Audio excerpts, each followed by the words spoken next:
Hello. All right, so I'll start right away because this is a very exciting day.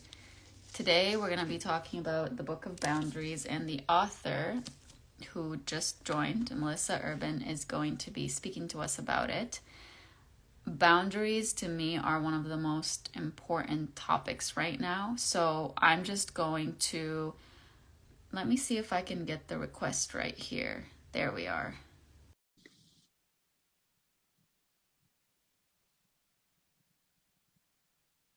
Wait a second.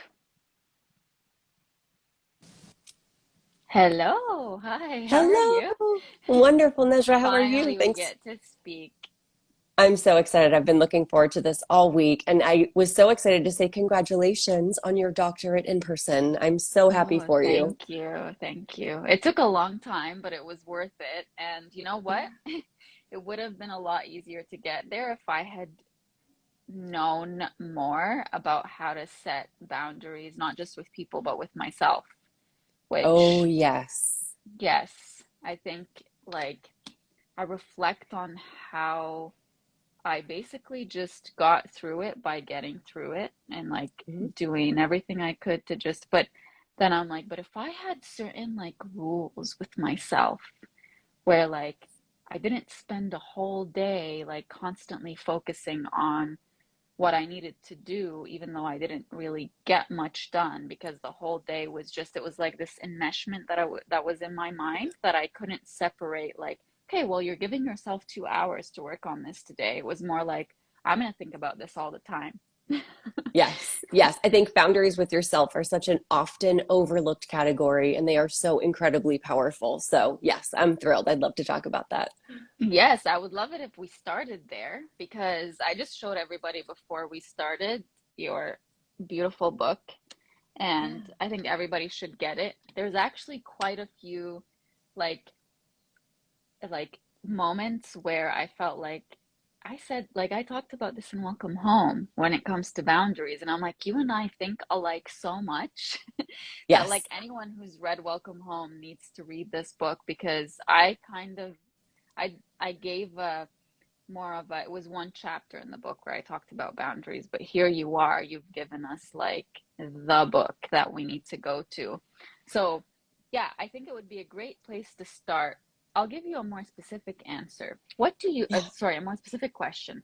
What do you Yeah. think is, um, when we look at boundaries within ourselves, from your experience, what is the one thing that people struggle with the most when it comes to Mm. boundaries with ourselves?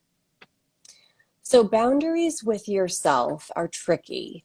Like on Mm, one hand, they're magical because the only person you need in order to effectively hold that boundary is you. It doesn't yeah. rely on anyone else's cooperation or understanding. There's nobody to get defensive or push back or peer pressure you. So that's the magic of a boundary with yourself. The challenge is that if you don't uphold the boundary, who's going to know? What's going to happen? So, Mm, one boundary that I have with myself is that I do not look at my phone in the morning before I am done with my morning routine. I don't check email, I don't check Slack, I'm not on social media until I do my morning cold shower, my workout, my meditation, my breakfast with my son, whatever that morning routine looks like.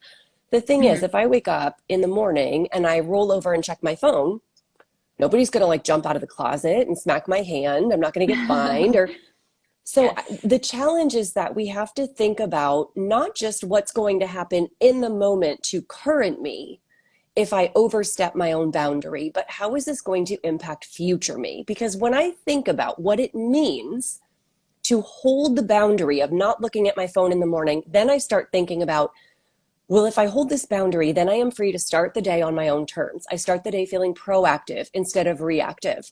I start the day knowing that I'm prioritizing the things that I know make me feel my best for my physical and mental health.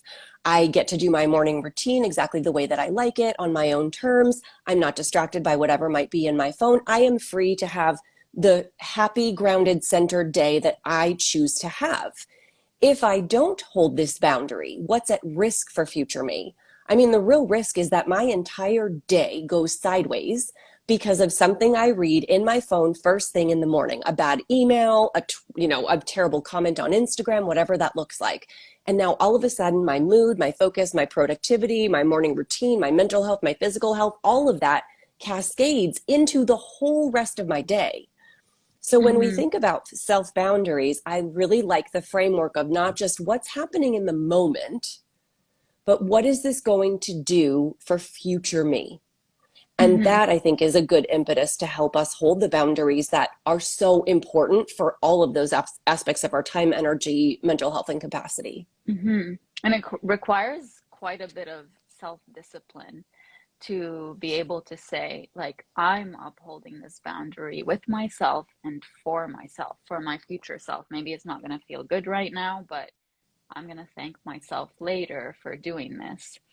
One of the things that I struggle with the most when it comes to setting boundaries with myself is what you mentioned, which is like nobody's there to watch you. So one of my biggest struggles is if I'm not cautious with like keeping my phone away from me, it's like a force of habit. Yes. I just grab it and I go through it.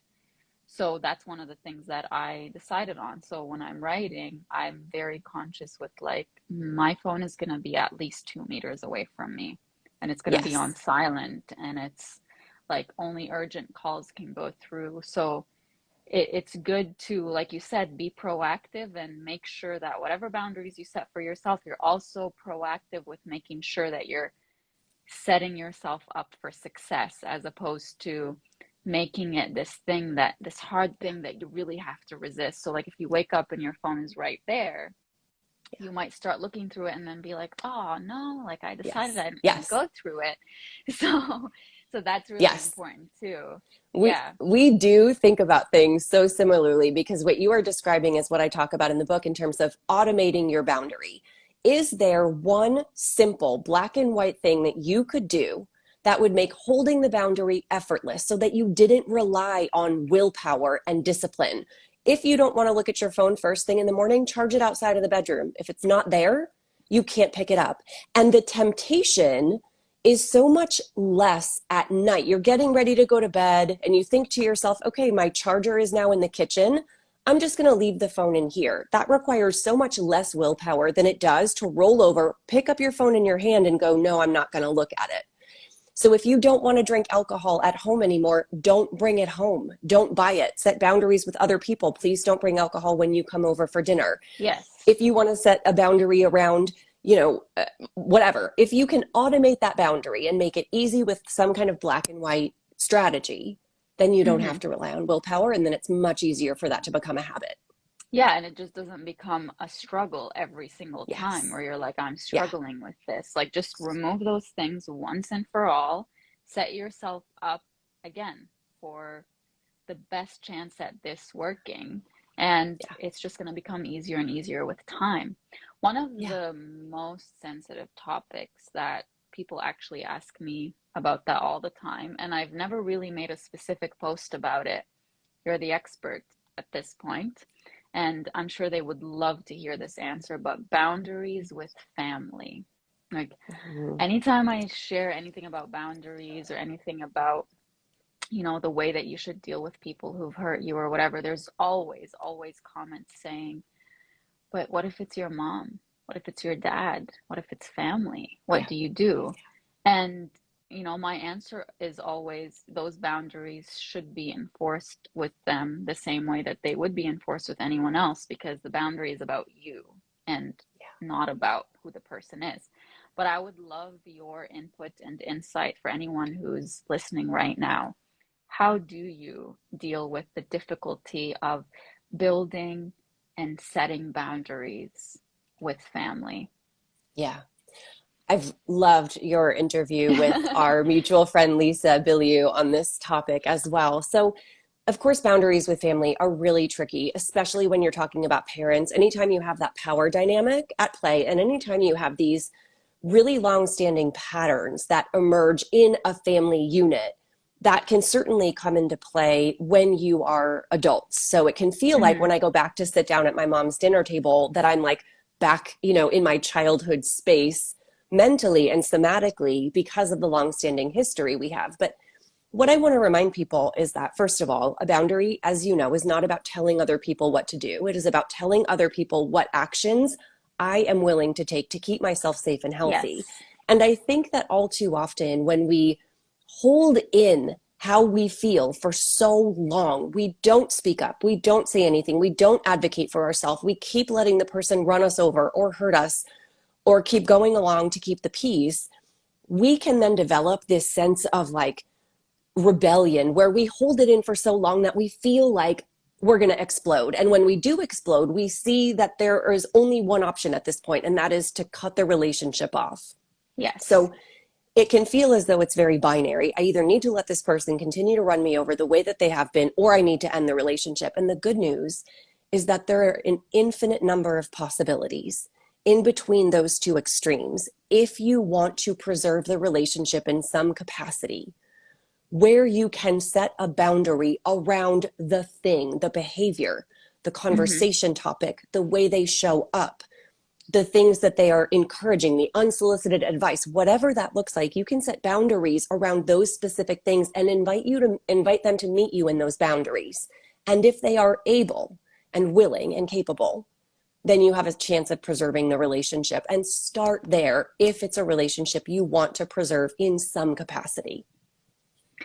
And what happens when they aren't willing? Maybe they're capable, but they aren't willing. So the culture I come from is there is a heavy, heavy emphasis on your relationship with your family and with your parents in particular, and pleasing them. Like that's very, very big. And so you go through phases in your life where you're like, so if I'm making a choice for myself that I know they don't agree with, you automatically assume I'm making a choice to displease them. But really, that's not what you're doing. That's just a byproduct of it. And Yeah. with time, I realized that it's not fully my responsibility that a relationship doesn't continue. I can, like you said, I can set boundaries, I can do them gradually, I can try certain things. But if there isn't willingness from the other person to say, okay, I'm okay with that, I'm willing to participate, then I'm not going to go back on my boundary just so that that relationship doesn't break. What's your input on something like that? Say, for example, you set a boundary, and I'm asking you this question because a friend of mine actually shared a story after reading your book about her relationship with her dad and how, like, she set boundaries gradually and got to a point where she decided that, you know what, this relationship isn't working for me. I need to really cut it off. But it wasn't overnight. Like, she tried Yeah. different things.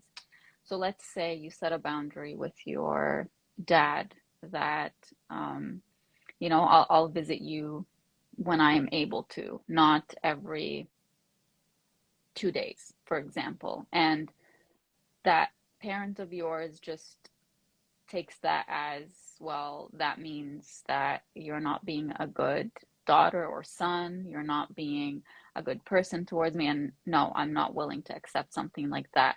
What is the best way, the most self loving way, but at the same time, most respecting way of your relationship with your family to be able to deal with something like that? Because I know a lot of the people who are on my platform really struggle with that part. Like, do I then just like inch away at the boundary bit by bit? Like, do I compromise with it, or do I just say, no, this is what I want?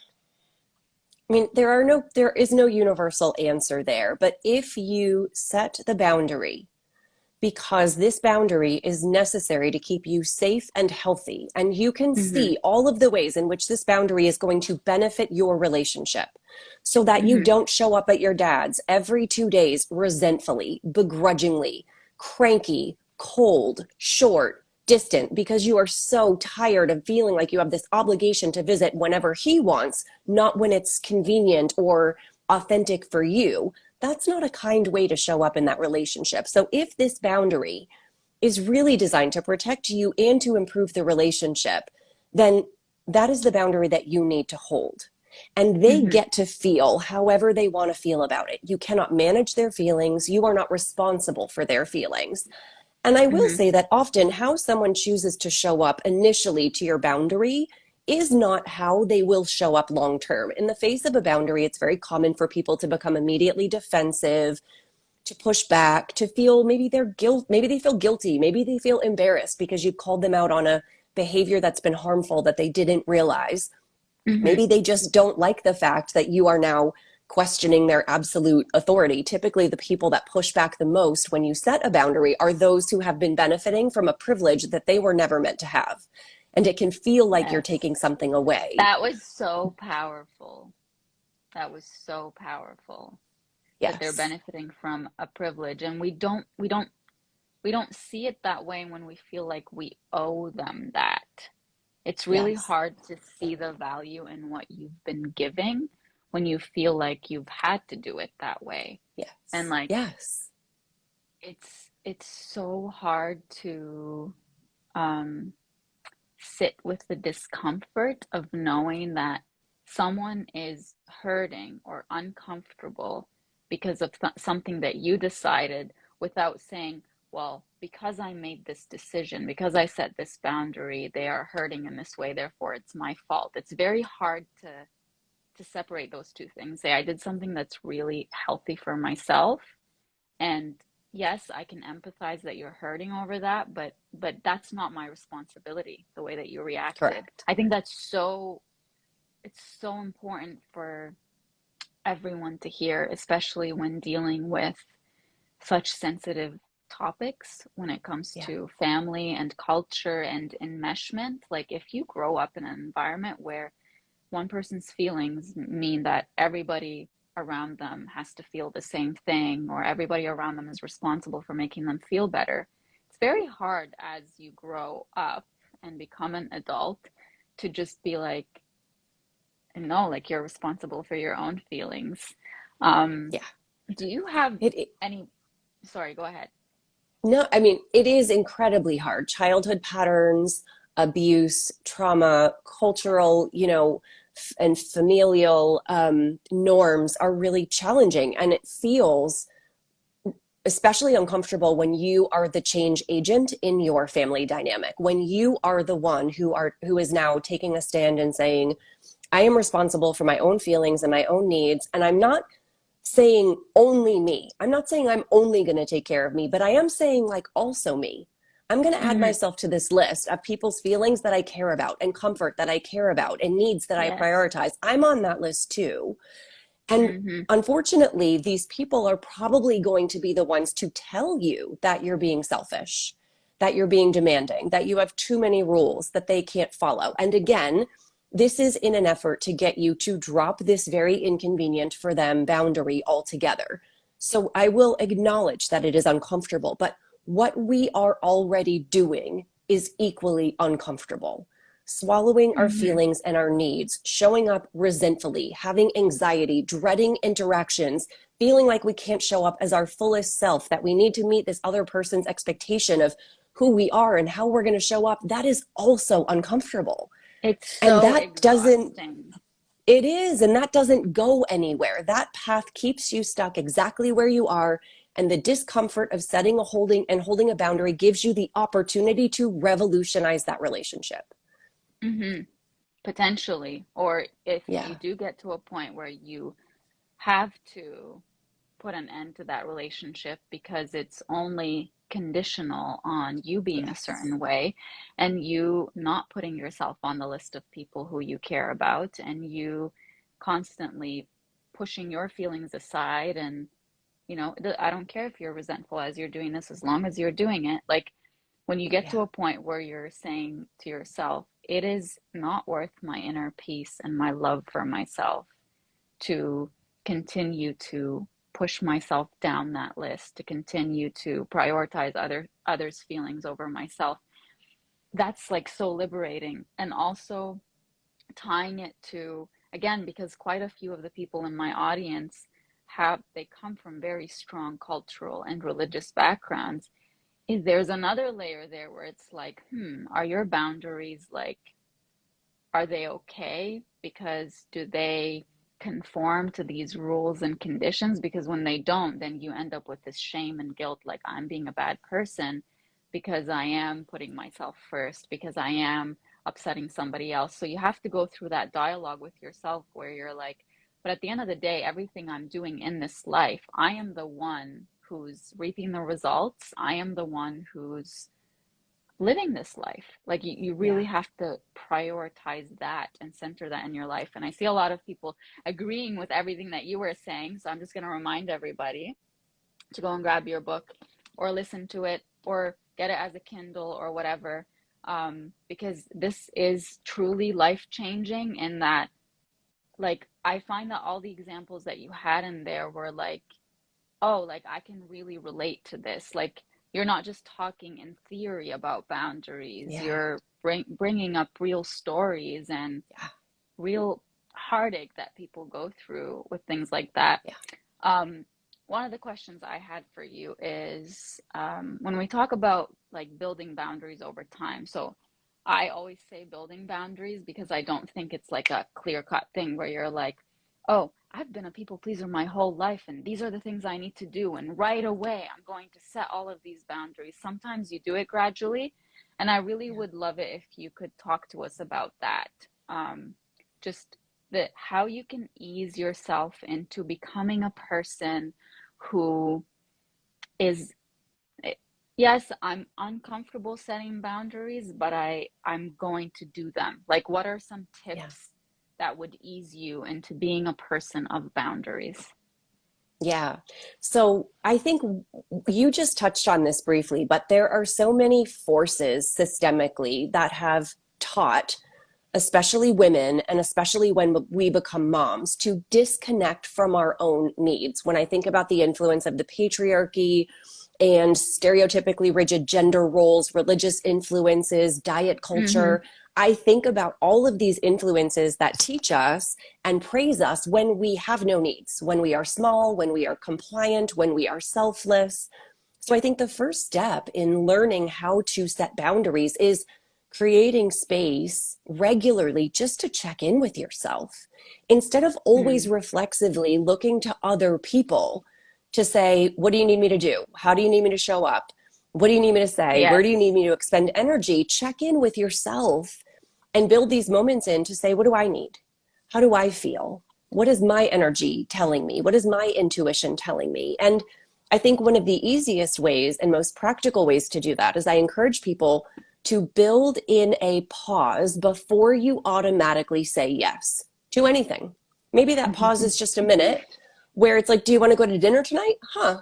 Let me think about that. I'll let you know in 5. And check in with yourself and ask yourself, do I want to go to dinner? Is that something I would enjoy doing? Do I have the energetic expenditure? Would I rather be home by myself? If someone says, hey, can you take this project on?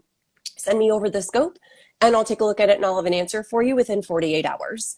Mm-hmm. Don't say yes to anything automatically because that is, again, a reflexive response based on someone else's demand or expectation. Always check in with yourself. That's like one And really it, easy it way to start. it turns into resentment too, right? When you're constantly Yes. like, yes, and then you're like, but I really didn't want to do that.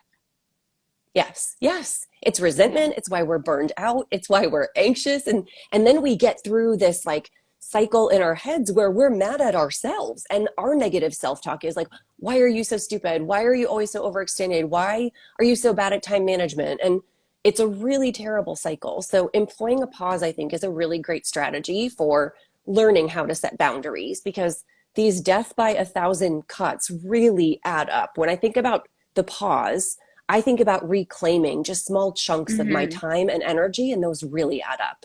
I think another really easy place to start is around food and drink. If you Mm-hmm. don't want the alcohol at happy hour, practice saying no, thank you. You don't need an answer. You don't need a justification. You don't need a reason. If someone says why, you can say, I just don't want to. I'm not feeling it. I'm not drinking right now. But Even practice as holding your you're saying that, boundaries. I have that problem. I really do. Where like Yeah. when I say no, I feel like I have to explain myself because like I have Mm-hmm. to justify that no. And so just recently with learning that I don't have to explain myself, it's so uncomfortable, but once you do it, you're like, yeah, I don't owe anybody an explanation. Like, why do I need to explain Yes. to you why I'm not gonna drink this or eat this Yes. or Yes. um Like one time I got a message from someone saying, um, I was wondering if you could make it to this event. Like I have an extra ticket or whatever.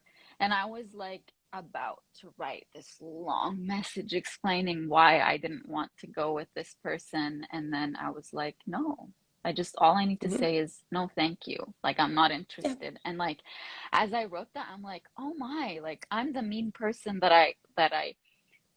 in the past when somebody would just say no or not explain themselves, I would think that's mean, that hurt my feelings. And I'm like, I've turned into that. And I'm like, that's not mean. And I need to No. change my perception of Yeah. people just being themselves and not feeling like they have to explain themselves. Yeah, sorry, go Yes. on. I just No, you're blabbed for a little absolutely bit. right.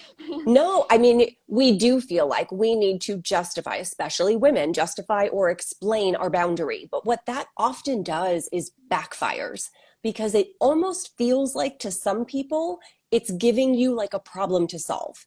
So, hey, Yes. can I get you a beer?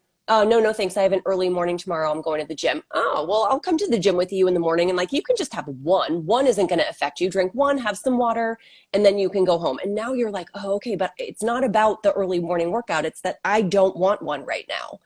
So I Yes. think there's real power in standing in your truth. My boundary scripts in the book are still very kind, but they're very clear. And when I encourage Yes. people to practice these scripts, I'm like, tell your shower wall, I'm not drinking right now. Tell your dog, no, thank you. I'm not going to go to church with you this weekend. Tell your car steering wheel, please call before you come over and give us an hour's notice. When we practice these phrases, I really believe that the body somatically remembers them and remembers what it feels like to just build that idea of standing in your power so that when it does come out in the situation, it feels more confident, it feels more true to you, and it sounds more authentic. Yes. And one of the really powerful things you just said is that your body remembers how it felt in that moment. And I've been doing a lot of um, inner healing with Mm-hmm. just tuning into my body and going back to moments where I really, really let myself down because I wasn't willing to let someone else down. And just feeling how it felt in my body. Whereas at certain times it felt like that's my survival mode. I Yeah. would die if I said no to someone that I love or whatever. Or I couldn't imagine upsetting someone so much. And now that I'm healing those patterns, I go back to those moments and I'm like, I thought that that felt right in my body, but it really didn't. Like Yeah. it felt awful internally, but because it was my survival mode, it was my familiar mode, I mistaken that to be like the right way to feel or be. Yeah. I'm getting emotional because No. that's how, with my history with trauma, sexual abuse at Yes. age 16, and drug addiction, that's how Yes. I felt too. I didn't have any boundaries. I didn't feel like my body was my own. I didn't feel like I had the right to stand up for myself. And I felt like if I finally did tell people how I felt and what I needed, that I would be abandoned and isolated. And I told myself all of these stories from that experience. And I mean, the first boundary I ever set was in recovery from my addiction in a moment of just pure panic where I felt like my very life was at stake. And that was the moment where I realized that I could return to myself and that boundaries Oh, were going to expand my life beyond my wildest imagination. I think what you just spoke to is the fact that there is a lot of unlearning that we all have to do. oh And I yes. think Yes. this boundary practice can be such a beautiful place to start checking in with yourself, honoring your needs, reminding yourself that you are inherently worthy, and being able to speak clearly and tell people Mm-hmm. how they can meet you. Extend these invitations to say, I want you in my life. And here's a way that you can show up that would feel really good to me, not just you. I Mm-hmm. think it's such a powerful place to start. Yes, absolutely. And Yeah. it's so difficult to deal with ourselves going back to our past and it to the time when we didn't know that we had the right to set boundaries and say, like, not feel so stuck to that version of ourselves and say, well, I never set boundaries in the past, so how am I going to explain or navigate this change of mine with the people around me? Or, and from everything I know and everything I've heard you say, is that's not the part that we need to focus on. I don't need to explain to you why all of a sudden I'm setting boundaries. I don't need to explain that. I need to deal with how difficult that is. Yeah. I need to tune Yeah. in and say, like, wow, that was tough, but like, good for you, like internally, Yeah. that's so And I think important. it's perfectly okay when someone says to you, wow, you've changed. This used to be fine Mhm. with you. You used to be okay with this. For you to say, Yeah. I used to tell you I was okay with it, but I wasn't. And I was walking around feeling really resentful and dreading our interactions and not showing up for you as my fullest self. And that's not fair to you or me. So I'm telling you now because I think it's the kindest thing to do and the best thing to do for our relationship. I think that's a really Hmm. honest statement that can bring people closer together. And it's the Yes. truth. It is the absolute truth. I used to allow that and it was killing me on the inside. And now I'm not going to do that because I care about me and I care about you more than that. Yes, and I also don't want to show up in this relationship or friendship or whatever it is as feeling like I have to uphold the same Yeah. standards that past me upheld, that I'm just not that person anymore. Yeah. And you've probably gone through this experience, but when you when they kind of throw that guilt and shame on you of you changed, you're not the same person you were before, you used to be a lot more maybe loving in their view because you had no boundaries, because they benefited in a certain way. The moment they throw that on you, like, you changed, you weren't like that, it's very tempting to be like, oh no, like, I'm just, and you give them another excuse. But what you just Yeah. said by being like, yeah, you know what? In order for me to show up as my best self, and in order for me to not show up with this resentment, this is necessary. This is how our relationship is going to be moving forward. It's just so Yeah. beautiful, and I feel like so many people will like benefit from that. I'm just reading some of the comments here. People are like, save this. Don't worry, I will Yeah. save this live. Someone here is saying, is your book primarily for romantic relationships? No, there's 10 different chapters in there. I've got a chapter on work boundaries around personal time, Yes. work time values and ethics and personal space. I've got a chapter on friendships and neighbors. I have a chapter on romantic relationships. There's one on Okay. co-parents. I've got a chapter setting boundaries around sensitive subjects. So around grief or illness or, personal, yes, I have a chapter on all kind of sensitive subjects, we'll call it. There's a chapter on Yes. food, alcohol, and table talk or diet talk. So all of those. And then there's a whole chapter on self boundaries as well. So it's a very broad range of boundaries in every relationship category you can imagine. I also think that even though in certain cases it's good to have something that's just about romantic relationships, I think the topic of boundaries, it's one of those things where it's like a domino effect, where if you develop it in a certain area of your life, it's just going to make every other area Yeah. of your life just that much easier. So um, one of the things that I've even dealt with within my own therapy is you go to therapy for something and then you're like, oh, this is not what I have to deal with. It's my family issues. It's this, it's Yeah. that. So while we go, when we're dealing with romantic relationships, we might go and be like, I need an answer just for romantic relationships. It's like, but come back to yourself and figure out, like, what do I need to change within myself so that I can get some perspective and not be so enmeshed just in how do I fix this relationship or how do I set boundaries here, because it starts with setting boundaries with ourselves. It starts with learning about ourselves. Like, one of the boundaries, honestly, that I had to recently, I would say, start practicing with myself is that pause that you said, but it's not just before saying yes or no.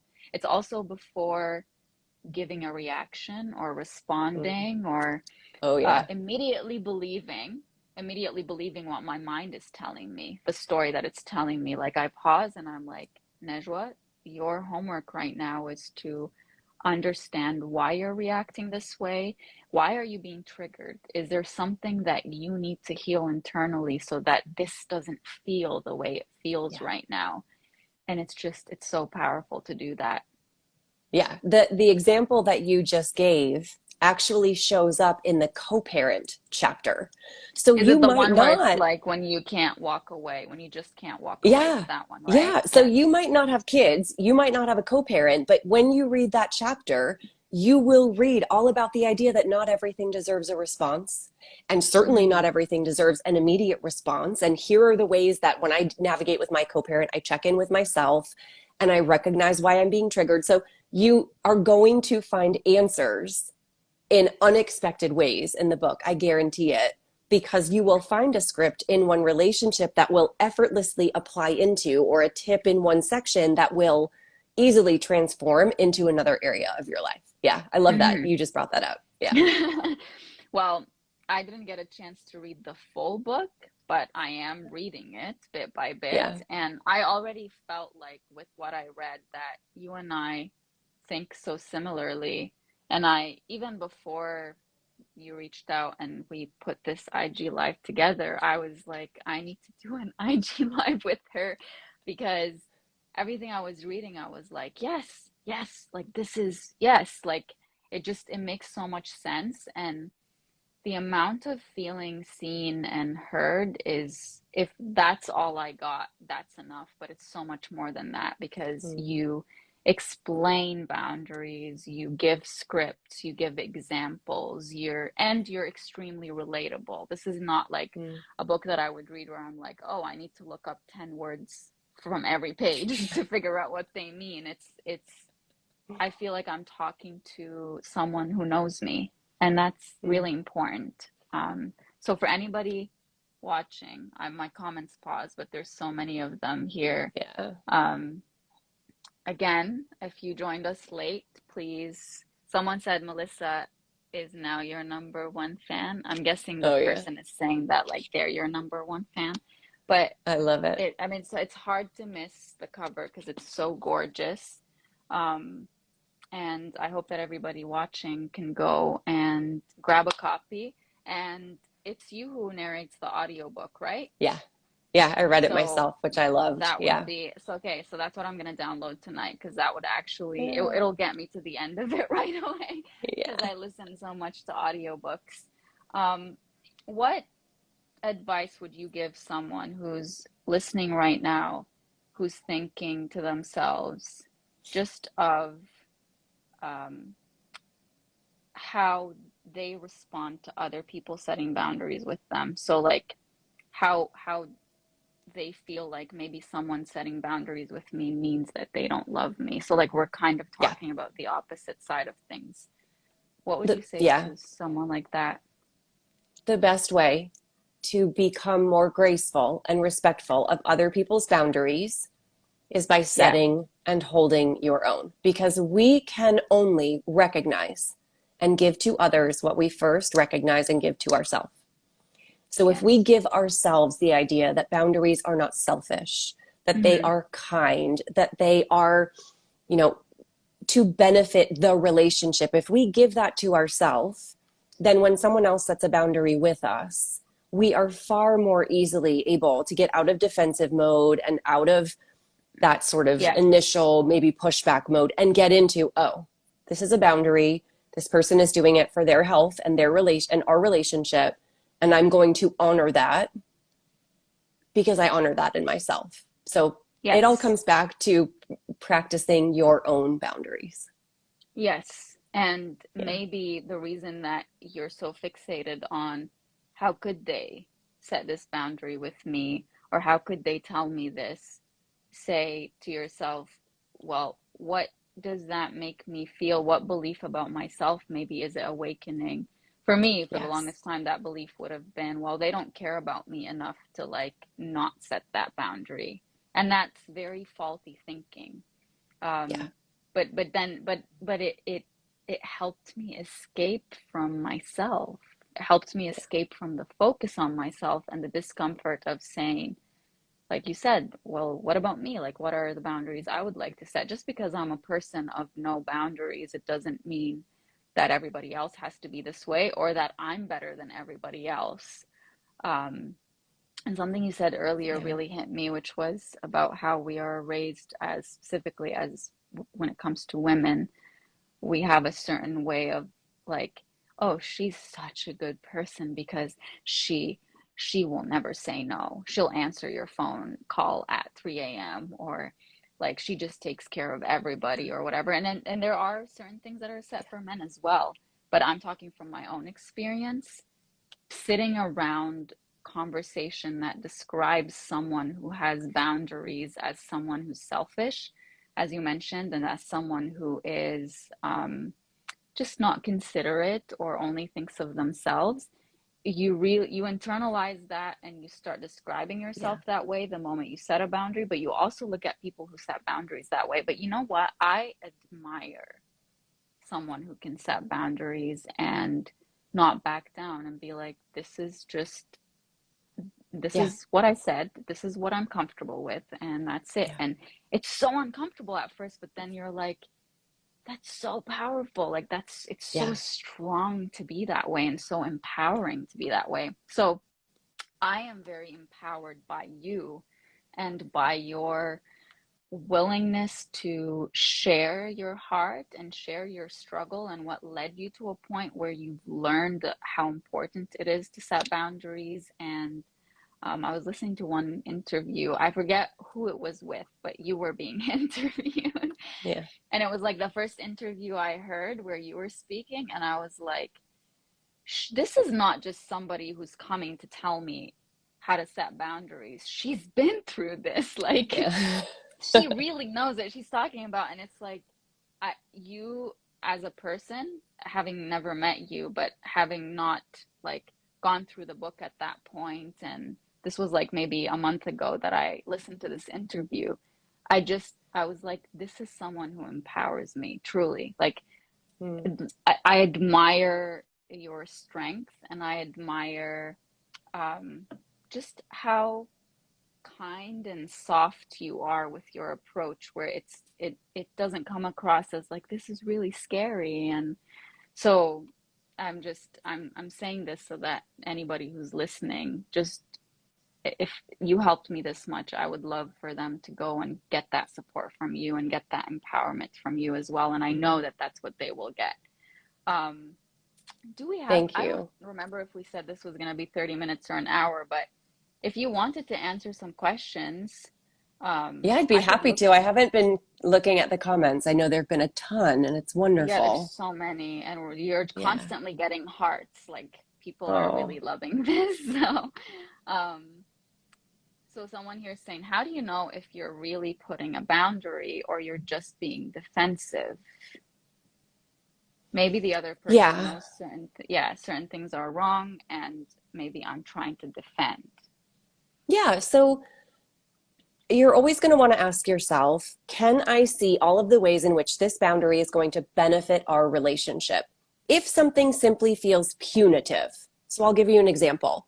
Your romantic partner comes home and says, honey, I really need to vent. I had a terrible day. And you say, I actually can't talk right now. I also had a really bad day and I don't have capacity. Hmm. That can be a healthy boundary. That can come from a very healthy place because I did have a hard day and I can't show up for you the way I want. And I want you to have the support that you deserve. So by telling you I can't do it, you are now going to take responsibility and call someone else. You're going to call your brother or your mom or whatever. I could also Hmm. say, oh, honey, I can't talk tonight. And I could be punishing you because the last time I came home and said I had a bad day, Hmm. you weren't a very good listener. And they can sound exactly the same. So what I will say is, if your boundary is truly designed to improve the relationship and you can see the ways that this boundary is actually an act of kindness, then Hmm. it's a healthy boundary. If it feels punitive, if it feels an act of rebellion, if it feels like an untoward explosion where it's the first time you've mentioned something and it feels really harsh or stark, that's where I would say I would go back and kind of check yourself and check your own needs and the way that you're choosing to show up. Because if it's not making the Yes. relationship better, then it's not a healthy boundary. And again, this is a perfect place to go back to that whole pause, Yeah. think about it, feel it, and then decide what you're going to do. Because if your Yeah. defensiveness usually comes up right away, where it's like, Yes. nope, I'm not doing this Yeah. because blah blah blah, and I'm really either aiming to hurt you or aiming to protect myself, but the intention doesn't matter. It's make sure that you're not punishing the person that you love Yeah. just because, like you said, something happened before or whatever. Yeah. I love that answer. Yeah. Um, Someone here is saying, hold on. Yeah. Lots of questions, tons of Yeah, comments. someone said, how do I start with boundaries? And you answered that. So to that Yeah. person, I say, I'm gonna save this live, so go back and listen to it. Uh, Someone's saying here, my boundaries have just completely made my sister and brother not even talk to me anymore, which is Yep. sad. But do you It have is any sad. words of wisdom when it Yeah. comes I to mean, that, you've got, dealing with that? yeah, your options here are either that you hold the boundary and you understand that people get to respond however they're going to choose to respond, that their Mm-hmm. response actually says nothing about you and everything about how they are choosing to experience you and the boundary, and that they are grown adults capable and responsible of managing their own feelings. That is not your job or responsibility. That's one option. And yeah, and in that, you're going to grieve for the loss of the Yes. relationship. There is a grieving process in there, and you can have both.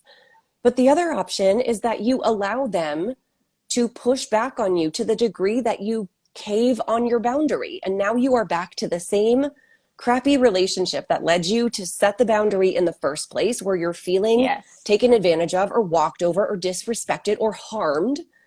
And they've learned now that if they just push hard enough, they can get you to back down on whatever they want. So, like, that's not a sustainable dynamic. And in this dynamic, there is a chance that they will come back around. How people show up initially to your boundary may not be how they show up long term. Maybe with time and some processing on their end, they'll come back around. Maybe they'll, even if it's begrudgingly respecting it, that's a start.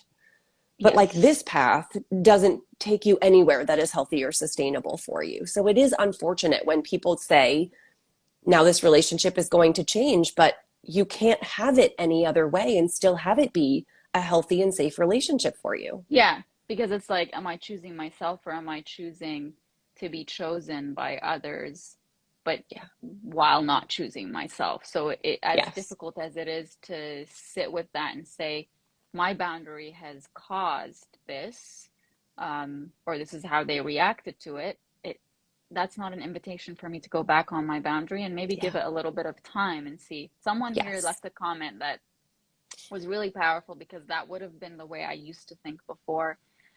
They said, or they don't love you enough to do the thing that you're asking them to do. And Yeah. that, I know you and I kind of addressed this, but just what's like one sentence that you would give someone to say, like, separate what it means when someone sets a boundary from like what you believe about Yeah. yourself, or if you really think that they don't care about you enough, then that's a decision you have to make about the whole relationship. But just not to take the boundary setting as this definitely means they don't love me enough to break it. Like if they break that boundary, that means they love me. Yeah. I mean, it's it's not that they don't love you. It is that people are doing, this is hard, but people are doing the best they can. And I Mm-hmm. know that they're doing the best they can. And I know that they can't do anything else because this is what they're doing. This is the Mm-hmm. reality. If they could be doing more or better, they would be, but they cannot. They are being Mm-hmm. held back at this point by some lack of self awareness, some stuff in their own lives that they haven't processed, negative thoughts, whatever that is. There's something going on their end where they cannot show up for you in a different way. And Yes. I think once you accept that, it's not necessarily easier to accept, but it no longer becomes personal, right? Mm-hmm. Now it just becomes, this person is simply incapable of doing any better or incapable of meeting Yes. me where I need them to be right now. And maybe Yes. in that framework, you can find a little bit of compassion. And if not compassion, which is not a requirement, you can at least release the idea that it is personal and it is directly about you or your worth or your value Yes. or your lovability. And if you Yeah. are told, for example, that actually I'm doing this because I am punishing you, then this is not about this boundary that's being set. There's a whole bigger dynamic that needs Yeah. to be dealt with. Yeah. So, yeah, Yeah. someone here said, oh, the comments are moving so fast that I'm just like, okay, would you ever compromise on a boundary? Yes, the best boundaries are flexible. And the reason they're flexible is because I am always changing, my context is always changing, and my relationships are always changing. So when I was fresh out of recovery, I had boundaries with all of my friends. You cannot ever bring drugs into my house. You cannot ever, like, don't bring me to parties where you know people are doing drugs. Don't ever offer me drugs. Like, these are, if you can't do that, I can't be your friend. I'm now at the Mm-hmm. point, 22 years in my recovery, where like if I'm somewhere and somebody who doesn't know me very well is like, hey, do you want to smoke with us? I can just say no. Not a big deal. Mm-hmm. I don't need to hold that boundary anymore because I'm secure enough in my recovery now, and like that is no longer a trigger. I no longer need that boundary to keep me safe and healthy. So it Mm-hmm. would be overly rigid. And it would actually be to my detriment for me to be in an environment where I'm having fun and for someone to say, like, oh, do you want a hit? And for me to immediately take myself out of that environment. Like, that's not necessary anymore. So I Mm-hmm. think it is important to constantly ask yourself, do I still need a boundary in this relationship? And if so, is this the boundary that I still need? And be willing to be Yes. flexible. Yeah, it Mm-hmm. has to serve you. I love that. I love that because I'm so happy that I asked you that question, that I read that, because many times when we think of boundaries, it's like they're rigid and you have to stick to it. And if you don't stick to it, then that means you don't believe that that boundary is for you enough, or you don't have enough self-worth. And I love that you just said the best boundaries are flexible, but it's maintaining that this is what's healthy for me. This is what's right for me. I love that. Yeah, I'm yeah. gonna cut that clip from this and like post it so that more people can hear about this. I love it. And you'll find all of this is in the book. You'll find all of this in the book Oh too. I mean, yeah, yeah. we are getting a little deeper than I get in some of this stuff in the book, which is such Yes. a wonderful opportunity. Yeah, that's what this is for. And it's not going to take away from how beautiful it is to listen to you and to feel like you're talking, like if you're Yeah. reading it in its hardcover. Like I said, I felt as I was reading it like you've known me for ages. Like I Mm, felt safe in reading. So thank you for I love that. that. Let's take the last question.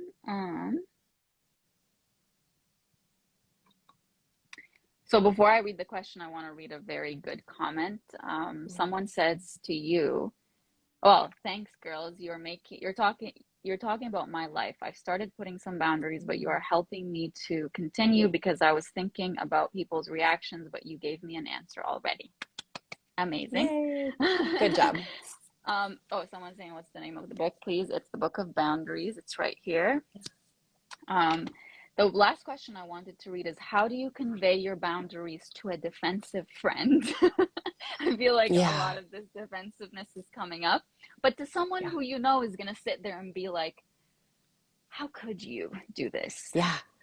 I just gave this example. I just had a story. So someone DM'd me last week. She was at a conference with a work colleague, a male work colleague that she really liked and respected. They had a good relationship, but Mm-hmm. for some reason at this conference, this colleague, every time he walked past her or saw her in a group, he would put his hand on her shoulder or kind of Mm. like bump her with his shoulder. He would have a physical engagement and it felt weird to her. It felt like oddly possessive. She did not enjoy it in this environment. So I said to her, you need to set a boundary. You need to pull him aside before you guys enter the conference, before you enter the conference and say, hey, Todd, I've noticed that when you pass by me in the hall or see me at this conference, you're physically touching me, putting your hand on my shoulder. It's making me uncomfortable and I would rather you Mm-hmm. not. Mm-hmm. That's it. That's all you have to say. And she's like, okay, but what if he comes back and says, I didn't mean to, and how would you take it like that? And I would never do anything like that. don't address the defensiveness because, again, that is not your responsibility to solve. All you have to say in response is, I believe your intentions were good.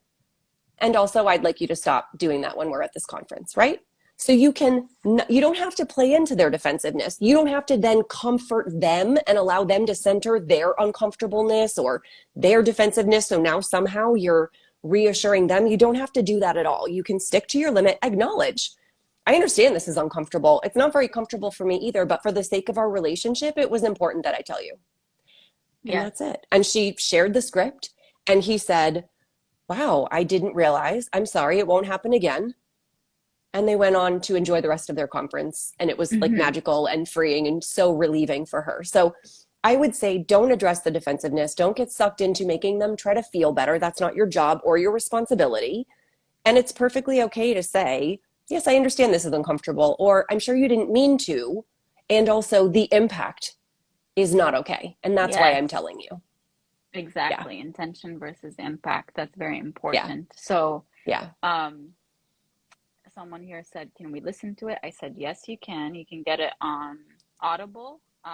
And Hmm. actually, Melissa narrates it, so you'll be able Hmm. to listen to her tell you the Yeah. story.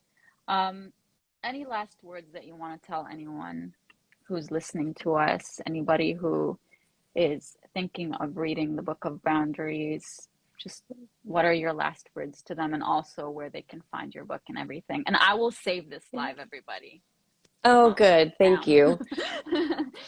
It is never too late to start setting boundaries, and they can be an instantaneous reclamation of your worth, your value, your time, your energy, your mental health, your physical space.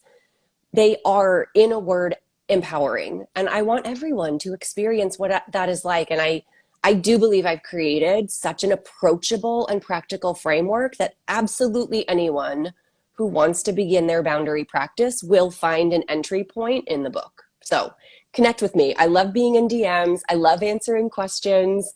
And I would be happy to help if anyone has any follow up after you've read or listened.